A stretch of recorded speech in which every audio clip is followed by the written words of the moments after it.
हम बात करते हैं कि अभी इससे पहले हम मोमबत्ती का यहाँ देखे थे, माचिस माचिस के बारे में देखे। अब हम अग्निशामक के बारे में देखेंगे। इसके बारे में पढ़ेंगे। कहता है कि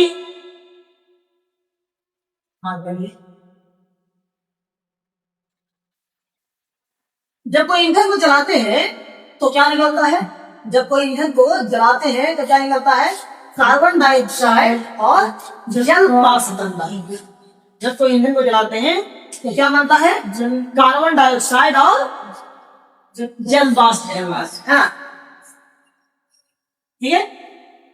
अब देखिए, आपको कोई भी बहुत सारे संस्थानों में, बैंक में, स्कूल में, जहाँ पे सरकारी संस्थान है वहां आप देखते हो क्या होगा? वहां अग्निशामक ये रखा हुआ है। इस तरह से टंकी रखा हुआ है और उसमें क्या होता है? फायर। तो एक अग्निशामक जिसमें कार्बन डाइऑक्साइड गैस उच्च दाब पर भरा होता है, हाई प्रेशर पे उच्च दाब पे इसमें क्या भरा रहता है? कार्बन डाइऑक्साइड भरा रहता है। और दूसरा जो अग्निशामक होता है जिसमें कांच की एक शीशी होती है और उस शीशी में क्या होता है? अम्ल। उस शीशी में क्या होता है? अम्ल होता है। और जिस पात्र में कांच का बोतल रखा जाता है, अब मान लिया जाए कि ये शीशी है, ये एक शीशी है, ये एक शीशी है, इसमें अम्ल है, इसमें अम्ल है, और ये वाला जो कांच की शीशी है, इस वाले पात्र में रखा गया, इस वाले पात्र में रखा गया है।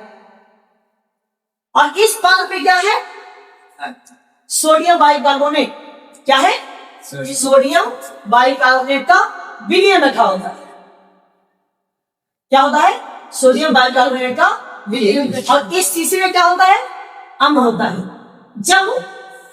जब आग बुझाने की प्रक्रिया होती है तो उस समय कांच के बोतल का मुंह को तोड़ा जाता है।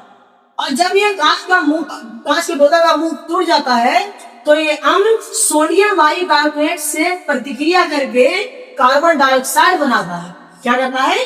अम्ल जो है सोडियम बाइकार्बोनेट से प्रतिक्रिया करके क्या बनाता है? कार्बन डाइऑक्साइड, जो आग का हवा से संपर्क क्या कर देता है? तोड़ देता है और जिससे आग बुझ जाती है। तो समझ में आया? क्या बुझ जाती है? अब समझ में आया?